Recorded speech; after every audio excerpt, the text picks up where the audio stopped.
Olá a todos, boa tarde, sejam bem-vindos. Estão chegando por aqui Antônio, Andresa, Bruno, Samara, Thaís, meu love, Kelma, Priscila. Sejam todos bem-vindos a mais um encontro, a mais uma live da nossa jornada criminal que busca discutir temas que interessam a advocacia criminal, a atuação do advogado criminalista. Sejam todos bem-vindos. Chegando aqui o pessoal. Encaminha aqui, Márcia, encaminha aqui. Caso vocês tenham colegas que queiram indicar, manda aqui o aviãozinho. Erivelto aqui também. Tamila, chegando. Sejam todos bem-vindos a mais uma live aqui para discutirmos, né, a tão dolorida, mas gratificante profissão de advogado ou advogada criminalista. Rebeca também por aqui. Seja bem-vinda, Rebeca. Hoje o nosso tema, já fixe aqui no comentário: não se acovarde e não improvise na advocacia criminal, né? Falamos de estratégias, de táticas. Antônio chegando por aqui também. Falamos também se a advocacia criminal é para mim. Foi o tema de ontem. Enfim, e amanhã também o ponto de partida e a linha de chegada na advocacia criminal. Então vamos começar aqui. Juliana, Adênia, Felipe, vamos lá. Cadê o abraço para seus ex-alunos? Sintam-se abraçados, meus ex-alunos, hoje colegas advogados, outros que enveredaram para a área do concurso público, enfim, sejam todos, sintam-se todos abraçados, ex-alunos. Eu fico muito feliz quando vejo meus alunos conquistando aquilo que almejaram, que projetaram, quando encontro nos fóruns ex-alunos, às vezes na mesma mesa de audiência. Isso é muito gratificante para a gente que é professor, ver o êxito do aluno, ver que um pouquinho daquilo que eles conquistaram a gente pôde contribuir, por mínimo que seja, mas eu particularmente me sinto muito feliz quando eu vejo. Essa semana tinha um ex-aluno que estava aqui, que é delegado em outro estado, outros atuando em outros cargos, enfim, independente do cargo que ocupa, o importante é que cada um faça aquilo que gosta, que sente prazer, que se sente realizado. Então, eu fico muito feliz quando vejo ex-alunos hoje discutindo teses, fazendo lives. É algo que eu sempre oriento que os colegas façam, né? Façam lives, escrevam artigos, enfim. Eu acredito que o mercado ele me fugiu aqui a palavra. Vamos lá. Juan, Santana, Vilma. Bom, eu separei, meus caros, aqui em relação a esse tema, não se acovarde nem improvise na advocacia criminal. Eu separei aqui umas 10 situações que eu já me deparei na advocacia criminal, que se exigiu, pode ficar rindo aí, Andressa, acho que é a idade que as palavras estão fugindo. Na realidade, o que eu quis dizer é que o mercado ele ainda consegue absorver, né, muitos profissionais, desde que esses profissionais façam diferente, né? Então era essa a minha intenção. Acho que a idade, os cabelos brancos estão aparecendo aqui, nos faz esquecer às vezes de algumas coisas, né? Então é isso. Então, como eu estava dizendo, eu separei aqui 10 pontos que eu já precisei me deparar durante a minha atividade profissional, a minha advocacia, que exigiu de mim, né, um ímpeto e uma situação de não se acovardar. Primeiro, de não improvisar. Então eu vou tratar aqui desses 2 pontos que eu entendo que são muito importantes para a advocacia criminal, para o colega, para a colega que está vindo ou está decidindo vir para a advocacia criminal. Primeiro, é não improvisar. E por que eu digo isso? Muito constantemente eu me deparo com colegas advogados que não são advogados criminalistas, que resolveram atuar em outras áreas, na advocacia trabalhista, tributária, previdenciária, no direito civil, mais especificamente no direito de família, mas volta e meia se aventuram a atuar em demandas criminais, seja porque às vezes é uma questão de um parente que foi feito um pedido, seja porque acha que naquele momento vai receber aqueles honorários que ele não estava nem esperando e que são honorários fáceis, ou seja, não exigiria muito daquele profissional, e acaba assumindo essas demandas, porque houve um pedido, como eu disse, ou porque vai receber aquele extra. E em várias das situações, o que é que acontece? O colega, por não ter um preparo, por não ter a vivência da advocacia criminal, acaba às vezes prejudicando inclusive o seu cliente. E recentemente eu me deparei com a situação. Um colega me ligou falando de uma situação, de um inquérito policial, ele não atua na área criminal, me narrou, enfim. E eu disse, olha, pelo que você está me passando, sem consultar o inquérito, se eu fosse assumir de imediato essa causa, se eu fosse lhe dar um conselho, é que você acompanhasse o colega, acompanhasse o cliente e orientasse ele a ficar em silêncio. Essa foi a orientação que eu dei para o colega. Ele disse, não, tudo bem. Acompanhou o cliente, chegou lá, ele não teve acesso ao inquérito policial, não se habilitou, o cliente foi prestar um depoimento e esse depoimento foi desastroso. Foi desastroso porque foram feitas perguntas acerca do inquérito policial que aquele colega não tinha tido acesso de forma prévia, ele não tinha se habilitado, ele não tinha acessado o inquérito policial e notadamente umas gravações que estavam ali naquele inquérito policial.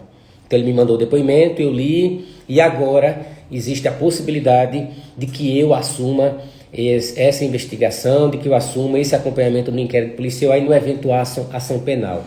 Só que já foi feito, de certa forma, um estrago nessa atuação, né? Principalmente porque houve um acompanhamento, o depoimento foi prestado com o acompanhamento de um colega advogado. Então, nós devemos ficar muito atentos, né? E não, por isso que um dos tópicos que eu quero abordar hoje com vocês aqui é de não improvisar, de não fazer, de não vir para a advocacia criminal sem um preparo prévio, sem um estudo prévio, sem buscar se acautelar de várias situações que são necessárias para que você possa bem desempenhar a sua atividade profissional. E ainda que você seja criminalista, várias situações que exigem esse cuidado, essa cautela, né? Então, se eu vou promover uma sustentação oral, eu não posso simplesmente, no dia da sustentação, abrir o processo e estabelecer as teses, o que é que eu vou tratar naquela sustentação. É bem verdade que com o tempo a gente vai adquirindo essa habilidade, já aconteceu, do colega não poder sustentar naquele dia, eu acordar logo cedo, ler o recurso, fazer meus apontamentos e sustentar. Em algumas situações isso vai ser necessário que a gente faça, mas jamais improvisar. Então, não se admite improviso na própria atuação em si, ir para um depoimento no inquérito policial sem me habilitar, sem ter acesso ao inquérito policial, ir promover uma sustentação oral sem, por exemplo, reler as razões do meu recurso, do meu habeas corpus, consultar o processo para ter ciência, inclusive, do parecer do Ministério Público. Vai que num achado, o parecer, inclusive, pode ser até favorável à sua tese, ou ainda que seja contrário, você está atento ao que está ali contido, porque se o procurador de justiça, por exemplo, for sustentar na Câmara Criminal, ou no STJ, o subprocurador da República for sustentar naquele recurso, naquele habeas corpus, você já tem conhecimento prévio da manifestação do órgão ministerial.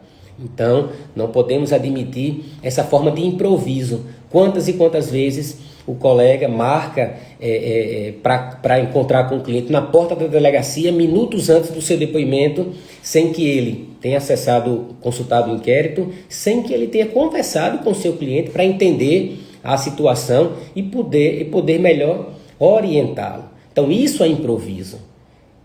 Acompanhar alguém no inquérito policial e marcar na porta da delegacia de um inquérito que você não tem ciência, né? E sustentar sem conhecer, sem revisar as razões do seu recurso, sem conhecer a manifestação do Ministério Público.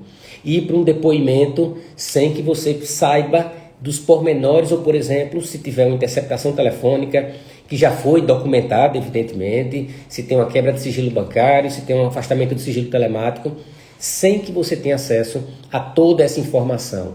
Então, não se admite na advocacia criminal esse improviso. Até porque, meus caros, o próprio cliente, ele percebe quando o advogado está ou não tecnicamente preparado, né, para acompanhá-lo, e ele também se sente ou não amparado ou desamparado, né? De você chegar no depoimento, o delegado fazer uma pergunta para o seu cliente que você não conversou, que você não tratou, que você não deliberou a estratégia, ele faz uma pergunta que seu cliente não tem resposta, que o vai incriminar, e ele olha para você com aquela cara de desespero, e o colega olha para o chão, olha para o teto, porque sabe que naquele momento ele não pode interferir no interrogatório do seu cliente. Então isso é improviso, porque se você tivesse acessado, consultado, se habilitado, marcado antecipadamente para conversar com o seu cliente e dizer a ele, olha, podem ser feitas essas e aquelas perguntas.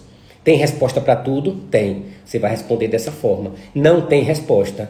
Você pode optar em exercer o direito ao silêncio, mas não ser surpreendido, né? Quando terminar o depoimento, ainda que ele não diga diretamente a você, o seu cliente, ele vai dizer a outras pessoas, não, eu fui, o advogado ficou lá sentado do meu lado, não serviu para absolutamente nada. Isso é ruim, porque na advocacia, especialmente na advocacia criminal, os clientes vão surgindo com as indicações de outros clientes, né? Hoje eu atendi um cliente que me contratou dizendo que foi indicado por um outro cliente que eu já acompanhei. Do mesmo jeito que se eu não tivesse atendido bem, não tivesse feito o melhor que eu podia, essa indicação não surgiria, né? E tem uma pesquisa da revista Exame que diz o seguinte, um cliente satisfeito com o seu trabalho, ele fala bem de você para até 12 pessoas. Um cliente insatisfeito com o seu trabalho, ele fala mal de você para até 30 pessoas. Há uma tendência natural das pessoas falarem mal, quando não gosta do serviço, coloca na rede social, coloca no grupo e começa a falar mal daquele prestador de serviço, daquele profissional, daquele produto, né? Quando o serviço é bom, quando tem qualidade, você acaba não tendo, o ser humano é assim, ele não tem tanto ânimo, tanta disposição para poder passar essa informação para um número maior de pessoas.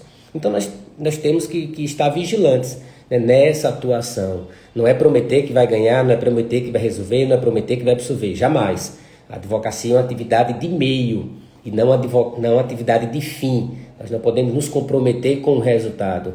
Nós podemos nos comprometer com dedicação, com empenho, com transparência, nos comprometermos em fazermos o melhor naquele processo para aquele cliente. Então, nós temos que estar muito atentos a essa situação.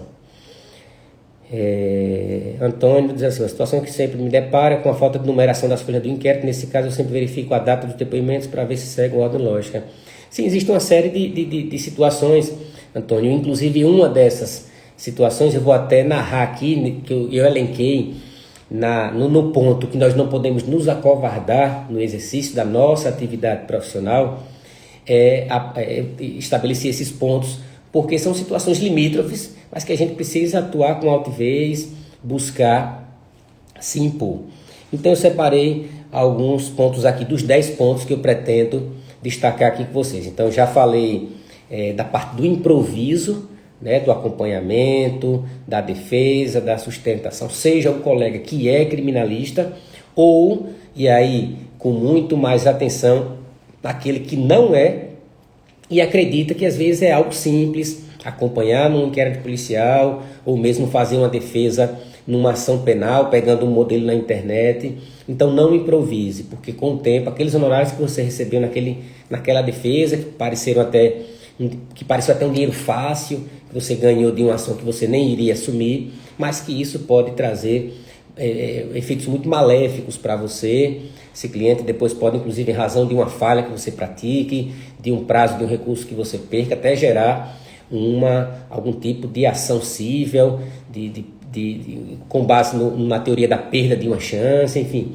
Então devemos ficar muito atentos e jamais improvisarmos na nossa atividade profissional. Do mesmo jeito que um engenheiro não pode improvisar quando está na construção de uma casa, fazendo o projeto, um médico não pode improvisar quando vai promover o seu atendimento, realizar uma cirurgia, enfim. Da mesma forma, a advocacia também, ela apesar de não ser uma ciência exata, mas ela também não admite improviso. Existe uma série de situações que o advogado deve se ater, seja na interposição de recursos, seja suscitando teses, enfim, porque a legislação está ali para ser aplicada, súmulas que devem ser observadas, enfim, ainda que se tenha o brocar biura novit curia, o juiz sabe a lei, você basta dar o fato, mas se o juiz não der, ainda que você não tenha pedido, você tem que pedir.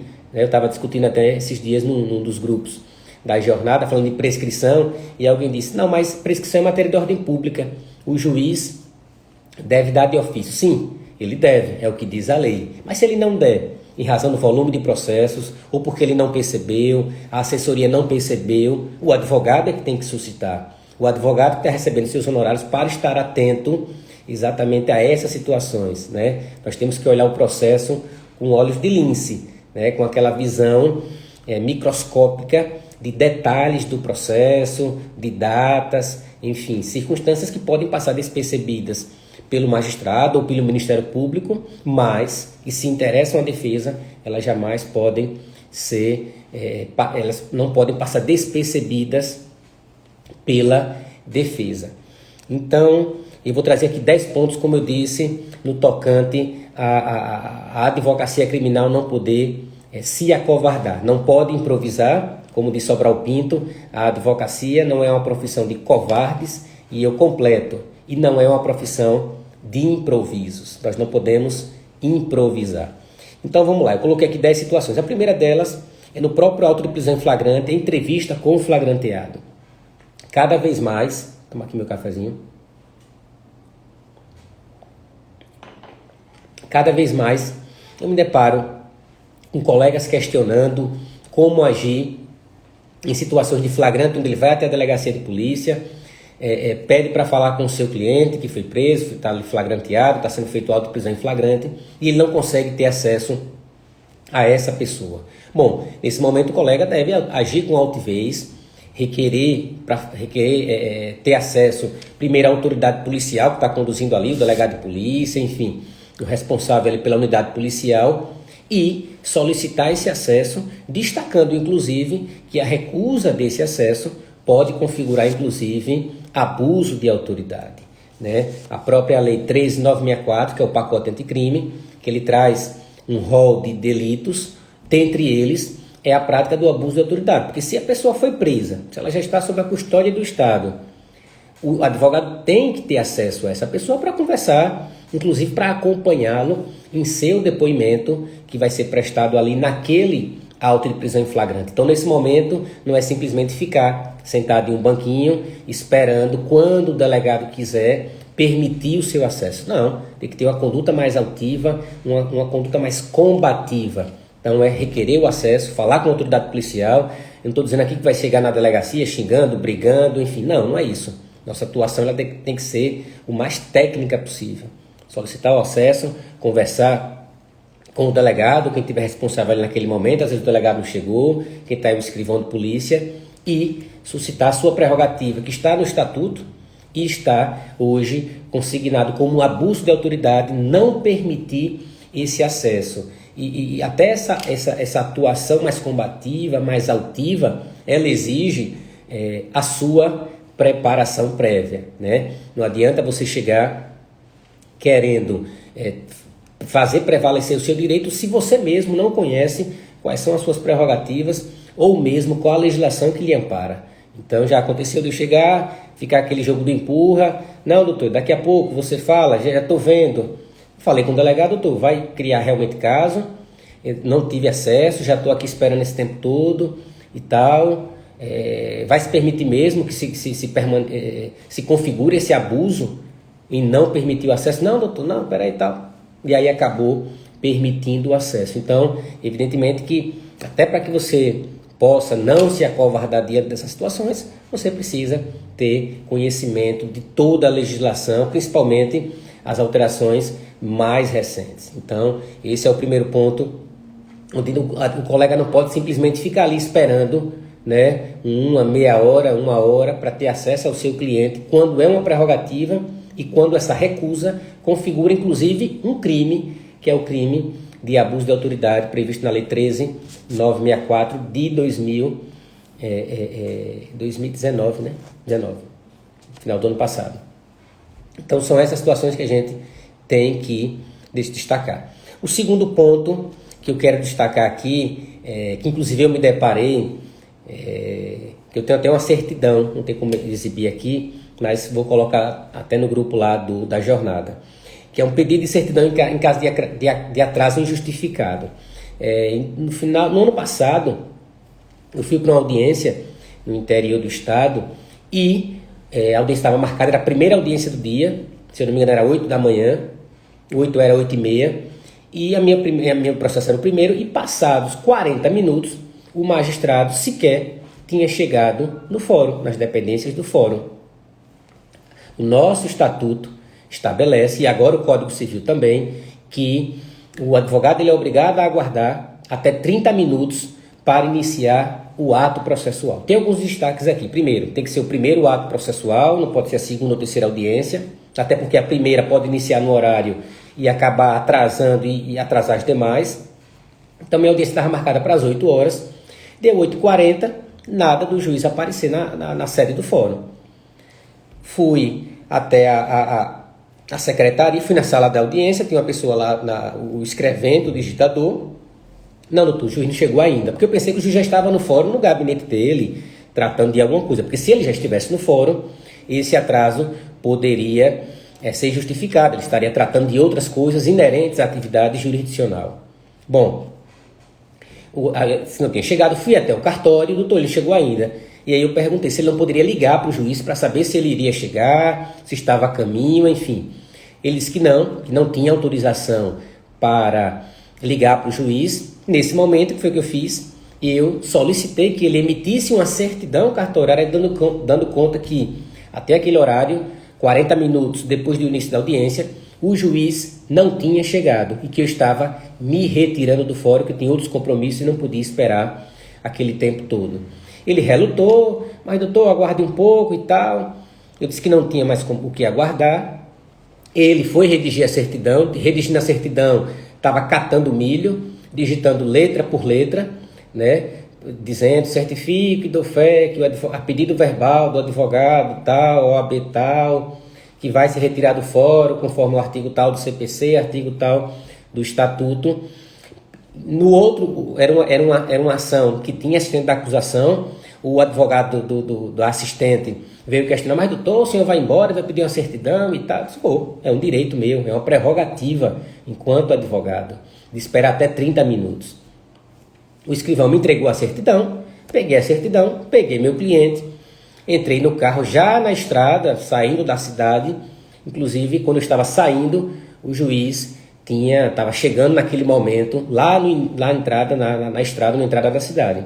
Vim embora, foi certificado no processo pelo juiz que ele tinha passado em outro distrito daquela comarca para resolver um problema, enfim.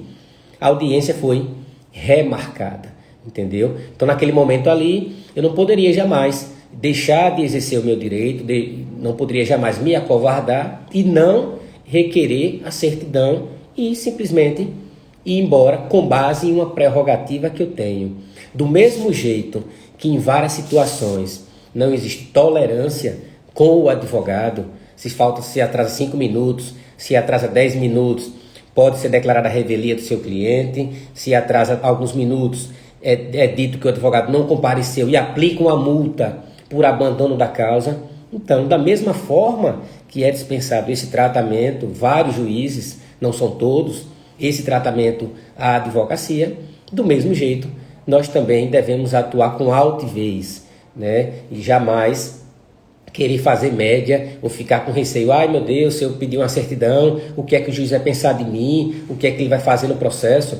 Nós não podemos pensar dessa forma, porque no dia que a gente ficar preocupado o que o juiz pensa, o promotor pensa, nós estamos possivelmente na profissão errada, né? Não na advocacia e muito menos na advocacia criminal. Então esse é o segundo ponto que eu entendo em que nós não podemos nos acovardar diante de uma situação. Evidentemente que se o juiz tivesse ligado para o fórum, olhe, avise os advogados, avise as partes que eu tive um problema, o pneu furou, aconteceu uma situação aqui com a minha família e tal, peça para aguardar um pouco, é uma situação.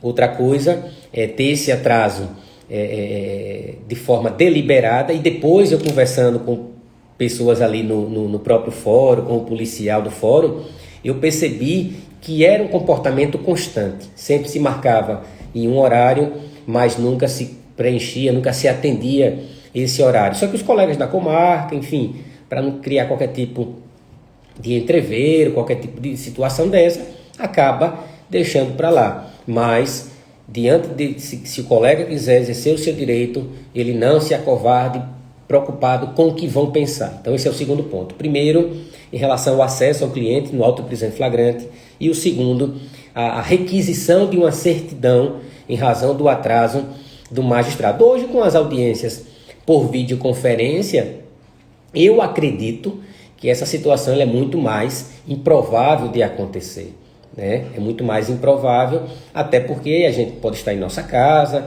então você se atrasar em um compromisso em que você está ali podendo atuar de qualquer lugar, então ainda que eu não esteja no meu escritório, mas se eu estiver na rua, mas com o celular eu posso participar da audiência, com a internet, enfim, não é numa rede, não é deitado, não é com brincadeira, não é com galhofa, né? É um ato solene, mas eu posso praticar essa audiência em qualquer lugar, desde que eu tenha uma internet de qualidade, tenha um microfone até para melhorar o áudio, enfim.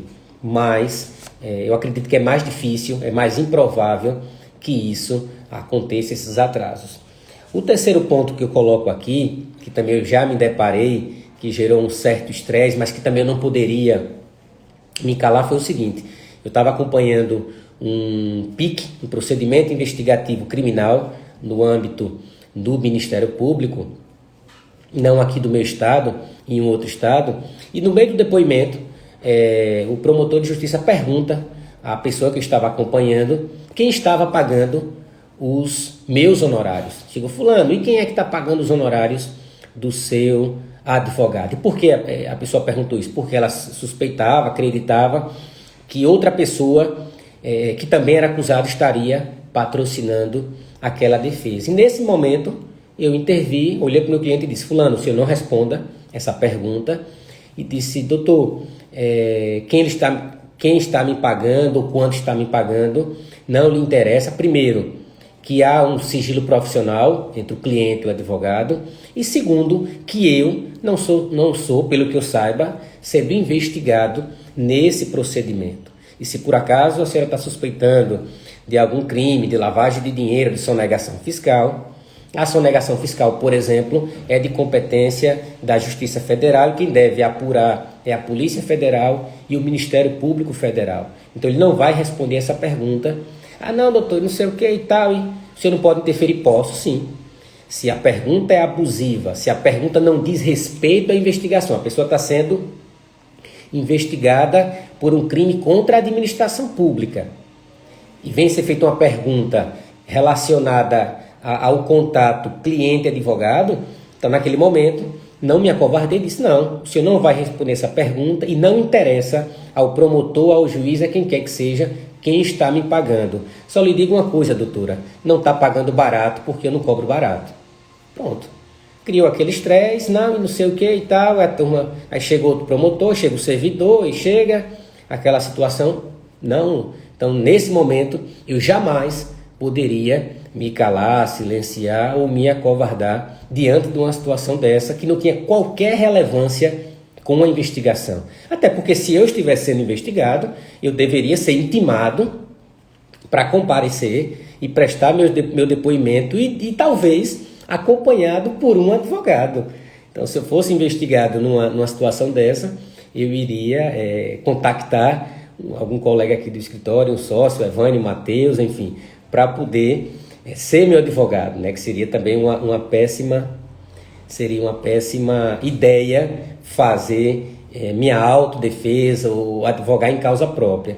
Então não pude me acovardar e é um alerta que eu também deixo aqui para os colegas, mais uma situação que eu percebo muitos tentando, seja o delegado, seja o promotor, até o próprio juiz, querendo às vezes intimidar ou criminalizar a nossa profissão. Então eu separei aqui essa terceira situação em que nós não podemos nos acovardar. Então falei do flagrante, entrevista com o flagranteado, falei do pedido de certidão no caso do atraso injustificado, ressaltando que tem que ser a primeira audiência, ressaltando que esse atraso tem que ser superior a 30 minutos e o magistrado não pode estar nas dependências do fórum, porque pode haver esse atraso, mas ele está no fórum, está despachando alguma coisa, está resolvendo alguma questão administrativa, está ali prestes a iniciar o ato processual. Ou sua audiência é a segunda e a primeira começou no horário, mas acabou atrasando por uma série de incidentes. Então, verifique exatamente essa situação do atraso. A quarta situação que eu trago aqui, também vivenciada por mim, foi no inquérito policial. E aí o que acontece? O cliente veio até o escritório, conversei, ele me falou mais ou menos da acusação, do fato que tinha sido deflagrado o inquérito policial. Peguei uma procuração, fui até a autoridade policial, juntei a procuração, era um procedimento sigiloso, e tirei cópia daquele inquérito. E ficou marcado para 2 dias depois o depoimento do meu cliente. Peguei a cópia, trouxe para o escritório, li, chamei o cliente, conversamos, deliberamos e resolvemos por bem que ele iria falar, que ele iria apresentar a versão dele, com base em tudo que tinha no inquérito até então, e até na linha do que o colega colocou aqui, de às vezes não ter tudo, das páginas não serem numeradas. Pois bem, fomos até a delegacia de polícia. Quem começou a colher o depoimento não foi a delegada de polícia, foi um escrivã ou agente, não sei exatamente, mas não era a delegada que eu conhecia. E foi perguntando, meu cliente respondendo e eu aqui do lado. Lá pelas tantas, ela faz uma pergunta e ele nega, diz, não, isso nunca aconteceu. E aí ela tira da gaveta, veja, ela tira da gaveta naquele momento um documento dizendo, certo, o senhor disse que nunca mandou mensagem para essa pessoa, pelo WhatsApp, pelo Telegram, não me recordo agora. E essa mensagem aqui? E aí era um print de uma mensagem. Naquele momento aí eu disse, fulano, você não vai responder? Doutora, que documento é esse? Porque eu não me recordo de ter visto esse documento no inquérito policial. Eu estive aqui ontem, quando cheguei hoje, antes do depoimento, perguntei se tinha tido algum depoimento, a senhora disse que não, se tinha alguma coisa nova, não. E depois, não, esse documento chegou agora, por e-mail, disse agora não, porque eu não vi a senhora imprimindo nada, ele estava na gaveta e meu cliente não vai responder sobre isso. Mas não vai responder, disse não. Não, doutor, pelo seguinte, porque eu não posso ser surpreendido. A súmula 14, a súmula vinculante 14 do Supremo Tribunal Federal estabelece que a defesa tem que ter acesso a todos os elementos que estão documentados. Esse documento deveria já estar no inquérito para que meu cliente pudesse responder sobre ele e sobre todos os pormenores. Ou, a depender do que tenha no inquérito, ficar em silêncio. Doutor, e agora e tal? Então, a gente suspende o depoimento, o senhor vê o documento e a gente continua. Não, doutor, não é assim que funciona. Não é assim que funciona. Quando eu venho para um depoimento, eu analiso o inquérito, eu marco com o meu cliente, delibero com ele e venho acompanhar. Não é assim de afogadilho, não é assim de qualquer jeito, né? Isso é pegadinha. Quando eu falei pegadinha, ela não gostou. Doutor, pegadinha? Eu disse, não posso ser surpreendido. Aí eu disse outra coisa, doutora. Já estava um clima bem tenso. Eu disse outra coisa. Ao que eu saiba, quem deve presidir um interrogatório policial é um delegado de polícia. O escrivão, ele apenas digita. Quem conduz é um delegado de polícia. A mulher não gostou, pegou uma pistola que estava assim do lado, levantou, aí foi chamar a delegada. Aí volta a delegada e a escrivã. Pois não, doutor. Qual o problema aqui? Eu disse, boa tarde, doutora. Problema da minha parte nenhum. Agora, eu não vou admitir meu cliente, no meio de um depoimento, ser apresentado um documento que deveria estar instruindo o inquérito policial. Aí ela veio com aquela mesma situação, não, a gente suspende, e o senhor vê o depoimento, depois a gente continua. Eu disse, não, doutor, vamos fazer o seguinte, eu não concordo. Ela disse, o que é que você concorda? Eu disse, bom, a minha humilde sugestão é dizer o seguinte, que apresentado neste momento um documento referente a um print de uma conversa, considerando que a defesa não teve acesso, não vai responder a mais nenhum questionamento. Ela não queria colocar, porque ia confessar que surpreendeu a defesa, que deveria ter apresentado o documento antes, mas acabou consignando no termo, nós viemos embora. Por quê? Porque se eu não fizesse isso, naquele momento, meu cliente que vinha negando, que tinha tido acesso, que tinha tido contato com aquela pessoa, né, que realmente ele disse que não lembrava, pelo menos foi o que ele me disse, que não lembrava se a pessoa tinha pagado ou não a conversa. Então ele disse que não tinha lembrança. Quando eu olhei no inquérito, não tinha essa informação dessa conversa.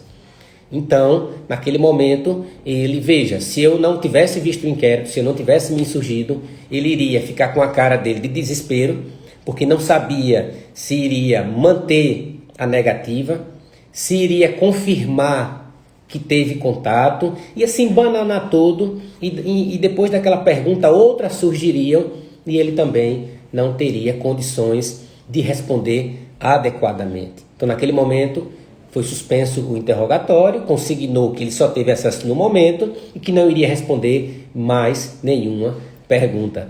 Então, é mais uma situação que se exige uma atuação altiva por parte do colega e que não pode se acovardar em regra nessas situações que nós estamos, inclusive, numa situação mais de vulnerabilidade, porque está junto à autoridade policial, tem policiais, enfim, você está ali numa situação meio que atrapalhando o trabalho da polícia. Muitos enxergam a nossa função que está atrapalhando quem está investigando, enfim, até o momento que essas pessoas precisam dos seus serviços, né? E é independente de qual autoridade seja, policial, ministerial, judicial, volta e meia também precisam de um advogado.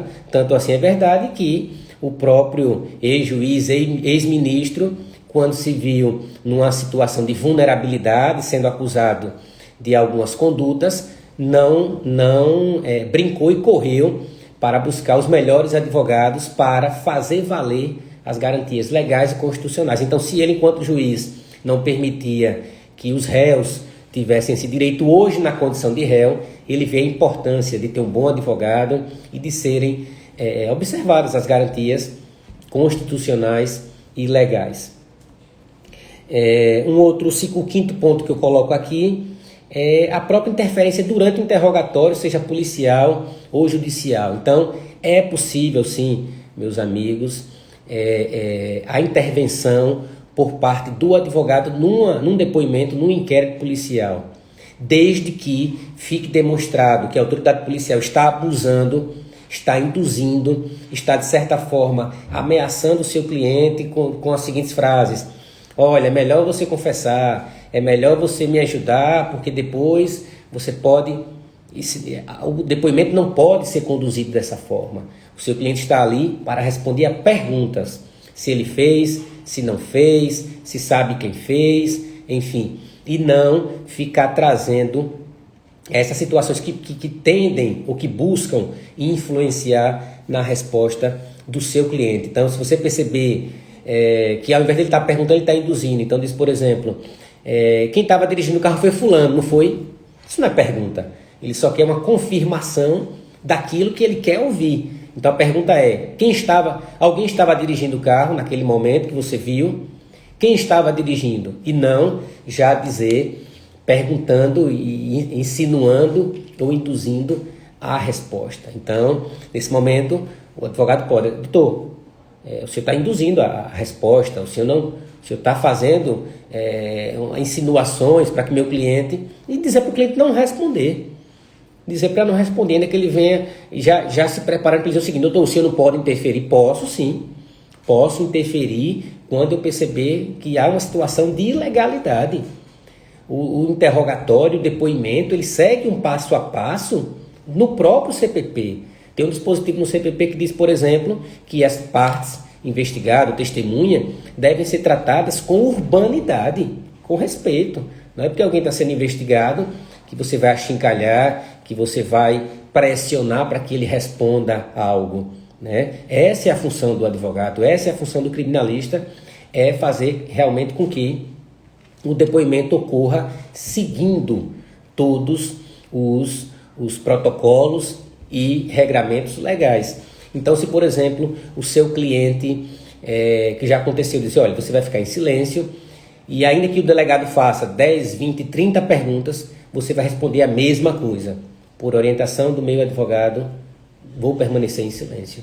E aí o delegado ficou lá fazendo perguntas, consignando, e a resposta sempre a mesma, e de forma até, e aí entra no improviso, não improvisar e advertir o seu cliente que isso pode acontecer, ou seja, o delegado pode fazer uma pergunta, ele dizer que vai ficar em silêncio e ele encerrar o depoimento, ou ele fazer, né, várias perguntas e o seu cliente com calma, sem se impacientar, responder 10, 20, quantas vezes forem necessárias, que vai ficar em silêncio. Então isso é preparação, isso é não improvisar, isso é não se acovardar diante dessas situações que podem gerar, de certa forma, algum tipo de dificuldade. Porque se for para contratar o advogado, para ir para um interrogatório, para um depoimento, e você ficar ali como um papagaio de pirata, né, como estátua, sem fazer qualquer tipo de intervenção, quando é possível e quando é necessário, eu não estou dizendo que você vai chegar no depoimento e ficar respondendo para o seu cliente, interferir, não é isso que eu estou dizendo. É observar se realmente o depoimento está sendo conduzido de forma técnica, observando a Constituição e a lei. Um outro ponto que eu cito aqui também, de estresse em audiência, né? Nesses 14 anos de advocacia, a gente já se deparou com várias situações de tensão, e essa especificamente foi numa audiência na Justiça Federal. Eu estava acompanhando um cliente, respondendo pelo artigo 313-A do Código Penal, que é o crime de peculato eletrônico. E durante a fase de investigação e durante a própria apresentação da defesa preliminar, eu solicitei algumas perícias. Algumas a própria polícia disse que ia fazer e outras eu solicitei. Só que aí, quando a juíza recebeu minha defesa, ela disse o seguinte, que para receber a defesa não havia necessidade da prova naquele momento, mas que durante a instrução, até a instrução, os laudos chegariam. Entendeu? Então ela não suspendeu o processo. Eu disse, não, vou marcar audiência, até a audiência esses laudos chegam, já que se discutia quem de fato tinha acessado o sistema, quem tinha feito transferências, qual foi a senha, qual foi o usuário utilizado. Pois bem, chegou o dia da audiência, e antes de iniciar a audiência, excelência, pela ordem, os laudos periciais, a Polícia Federal já encaminhou, porque eu preciso desses laudos, inclusive, para fazer perguntas às testemunhas, que são servidores também de determinado órgão público. Consultou para lá, consultou para cá, disse, não, doutor, não chegaram. Eu disse, bom, então eu vou requerer o adiamento da audiência, porque caso eu não tenha acesso aos laudos antes da audiência, haverá um cerceamento de defesa, porque eu preciso ler os laudos para, inclusive, perguntar às testemunhas, que são servidores desse órgão público, quem é fulano, quem é beltrano, quem é assessor, com base na perícia que estava sendo realizada pela Polícia Federal. Ela disse que não ia suspender a audiência, que não ia postergar, que não ia adiar. Pois bem, e aí como proceder nessa forma, né? Toda testemunha, inclusive eram 6 ou 7 testemunhas indicadas pelo Ministério Público Federal, a testemunha vinha, respondia algumas perguntas ao Ministério Público Federal, e nesse caso, o que foi que eu fiz? Dada a palavra ao advogado do réu, excelência, isso gravado, considerando que a defesa não teve acesso à prova pericial até este momento, e considerando que é imprescindível a prova pericial para formular questionamentos, a defesa deixa de formular qualquer pergunta. E eu repeti essa frase 6 ou 7 vezes. Por quê? Como eu iria, posteriormente à audiência, requerer a nulidade da audiência para que outra fosse realizada depois de eu ter acesso ao laudo pericial, era imprescindível que eu não formulasse perguntas. Por quê? Porque se eu formulasse perguntas às testemunhas, mesmo sem o laudo, qual seria o entendimento, por exemplo, do TRF5, que iria julgar o meu habeas corpus? Não, doutor. Tanto não houve prejuízo que você fez uma série de questionamentos. Então, perceba que nós, naquele momento ali, foi um estresse. A juíza não gostou quando eu disse que não faria perguntas porque não tive acesso. O Ministério Público também se manifestou no momento ali pelo não adiamento da audiência, mesmo eles tendo concordado no início do processo que os laudos periciais não eram importantes no início, né, da instrução, mas que o laudo pericial seria importante para a audiência. Chegou a audiência, os laudos não chegaram e eles realizaram a audiência dessa forma. O que aconteceu? Impetramos um habeas corpus e acabou anulando essa audiência desse dia. Foram 10 pessoas que foram ouvidas, as do Ministério Público e 3 da defesa, 7 do Ministério Público e 3 da defesa.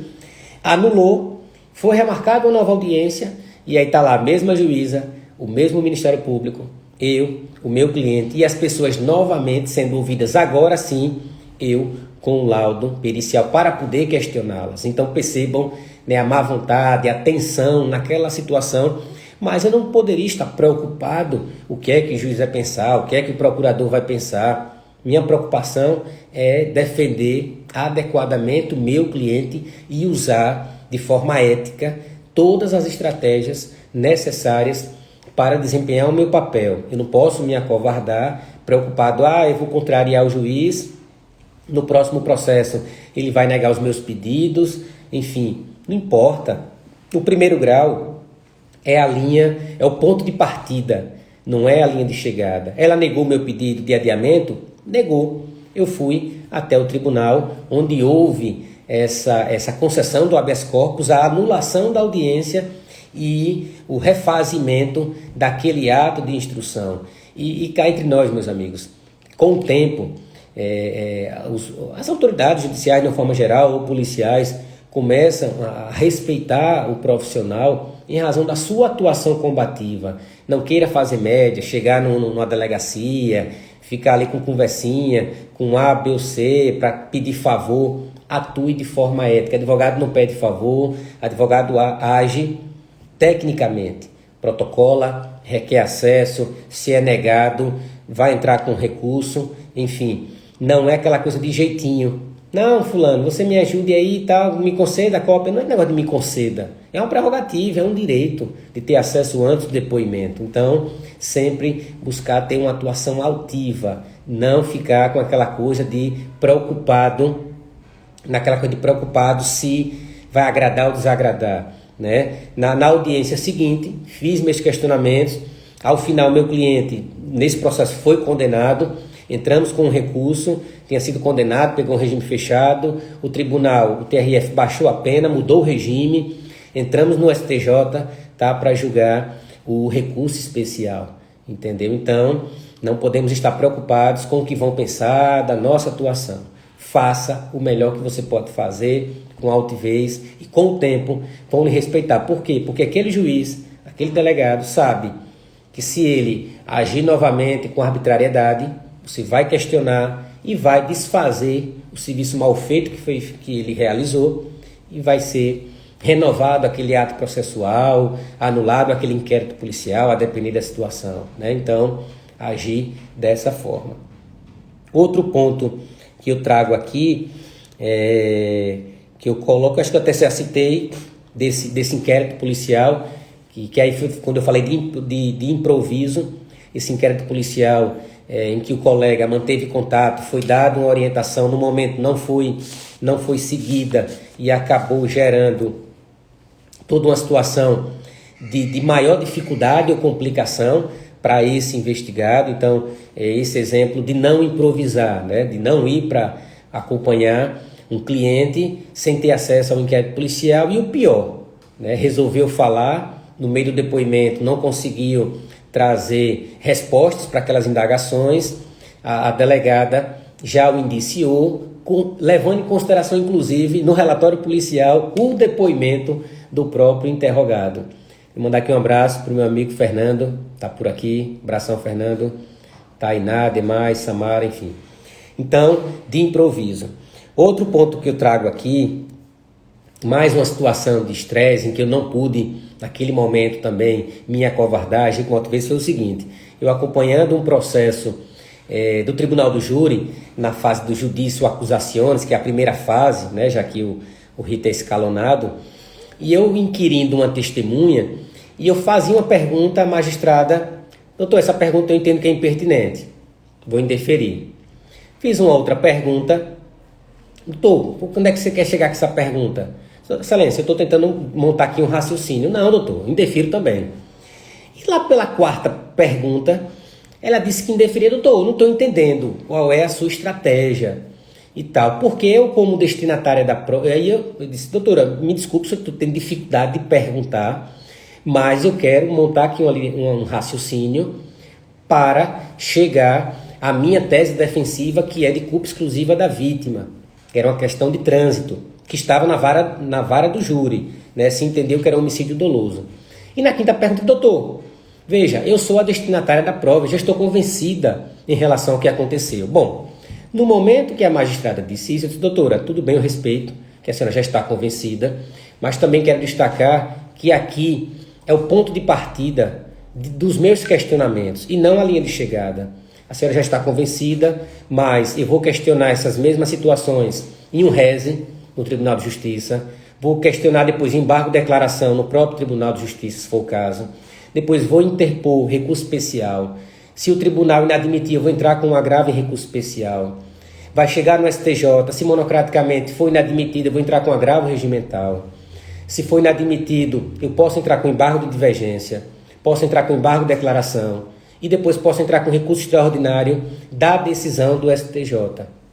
Então, eu respeito que a senhora já está convencida, mas eu vou fazer meus questionamentos porque eles serão levados à apreciação das instâncias superiores. Ela bateu na mesa, disse que quem perde com isso é a justiça, não entendi o que ela quis dizer com isso, e a partir dali indeferiu algumas perguntas, outras não, enfim. Mas naquele momento eu tinha que deixar consignado as minhas perguntas. O magistrado tem todo o direito de me indeferir se ele entende que é impertinente, se ele entende que a pergunta está induzindo, enfim. Mas eu preciso também, que é o momento de tentar trazer na própria audiência de instrução a tese da defesa. Como eu disse, se ele estava numa situação de trânsito, né, acusado de homicídio doloso, dolo eventual, com uma vítima e uma pessoa que saiu lesionada. Minha tese é de culpa exclusiva da vítima, que o outro veículo que teria avançado. E se eu entendo que são perguntas necessárias, né, acerca da própria pessoa do denunciado, da dinâmica do acidente, das horas que antecederam ao sinistro, e a magistrada, que já estava convencida, passa a indeferir, eu tenho que também, naquele momento, agir com altivez, mas sobretudo com muito respeito, né, com as autoridades, notadamente, mas não posso, naquele momento, que é um momento crucial. Veja, o inquérito policial demorou 1 ano e meio, foram ouvidas mais de 20 pessoas. Durante a instrução, a defesa, o advogado não pode se furtar a formular os questionamentos que ele entende que são imprescindíveis naquele momento, ou ainda que ele seja pronunciado, que eu possa resgatar ou renovar aquela argumentação lá na fase do judício causai, lá na fase do tribunal do júri, perante o conselho de sentença. Então, em algumas situações, a gente se depara com essa situação de um pouco de tensão, mas ir preparado para a audiência, sabendo que essas situações podem acontecer. Às vezes a gente se prepara tanto para a audiência, chega na comarca, chega no fórum e a audiência ela é desmarcada porque o réu não foi recambiado, porque o juiz precisou se ausentar, porque o promotor está doente, fazendo o curso, enfim. E tem situações que são aparentemente muito simples, mas que no meio da audiência, né, eu já fui para uma audiência mesmo que rolou uma confusão lá entre o juiz, entre a juíza e o promotor. Eu estava ali advogando para um dos réus, o promotor fez um requerimento, a juíza disse que não ia consignar no termo. Quando ela imprimiu o termo, o promotor fez o requerimento manuscrito, a juíza pegou o termo, riscou o requerimento do promotor, enfim, a situação de estresse ali. Então, às vezes não é só entre o advogado e o promotor, às vezes é entre o promotor e o juiz, enfim. Mas, independente dessa situação de tensão que às vezes é inerente ali à discussão da causa, sempre agir com respeito, sempre buscar atuar de forma técnica, né? Fernando colocou que a defesa não tem que antecipar a sua tese. Parabéns. Exatamente, Fernando, porque naquele momento, tanto que no júri mesmo, eu posso deixar para falar a minha tese na tréplica, se eu perceber que o Ministério Público vai para a réplica. Um abraço aqui para meu amigo também, nunca mais ouvi. Meu amigo aqui é Augusto César. Augusto, meu amigo, um abraço. Então, no próprio júri, há essa possibilidade. Se o advogado percebe daquelas cutucadas no Ministério Público durante a sua manifestação, para que ele venha para a réplica, e eu posso tirar na tréplica uma carta da manga. Então, nos quesitos vão constar lá, evidentemente, as teses de acusação e de defesa. Então, tem que se ter também muita sensibilidade nesse momento, né? É por isso que eu digo que a gente sempre tem que usar na atuação a teoria de jogos no processo penal. Você deve agir com ética, com fair play, mas sempre buscar se antecipar algumas estratégias. Quem é o promotor do caso, quem é o Ministério Público, o Procurador de Justiça, porque até em razão dos profissionais, você sabe se tem uma atuação mais garantista, mais dura, se você consegue ali no parecer uma dosimetria da pena com alguma redução. Então isso o advogado, ele tem que fazer essa análise, ele tem que se antecipar nesses pontos. Outro ponto aqui, já partindo para o final, o interrogatório, também numa situação de estresse que eu me deparei, que exige uma atuação altiva, que o advogado não pode se acovardar. Eu estava acompanhando um cliente no interrogatório e ele, veja, no depoimento dele, ele começou a imputar a prática do crime a uma outra pessoa, que não era inclusive denunciado. E aí, naquele momento, o juiz interferiu e disse: ô fulano, o senhor tenha cuidado. Veja o que o juiz disse: o senhor tenha cuidado, que o senhor pode se complicar mais ainda. Excelência, como assim ele pode se complicar? Aqui é o interrogatório dele. Ele pode calar, ele pode mentir, ele pode dizer que de quem é a responsabilidade, ele não pode estar tratando de situações que fogem completamente do processo. Mas existia essa informação no inquérito policial de que essa outra pessoa que tinha causado o acidente ali, que também era uma questão de trânsito. Então, nesse momento, é o momento da autodefesa. O juiz não pode, nesse momento, demonstrar o réu, veja o que você vai falar, enfim. Ele que, no momento da sentença, deve ponderar o interrogatório e não simplesmente impedir que ele, naquele momento, fale. Rapaz, já está acabando aqui nosso tempo, 1 minuto e 20. Então, meus amigos, são esses pontos, acabei me empolgando aqui. Quero agradecer mais uma vez a participação dos colegas e destacando esses 2 pontos que eu trouxe hoje aqui em nossa live.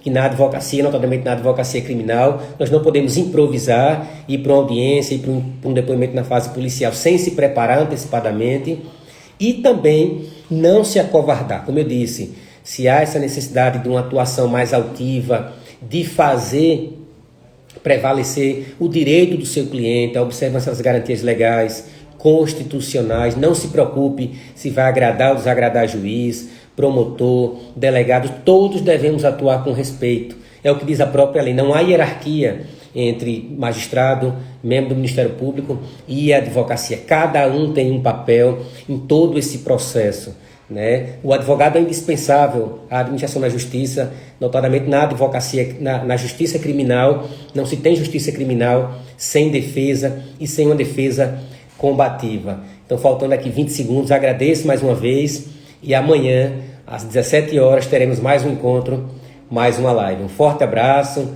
em todos e bora para Action.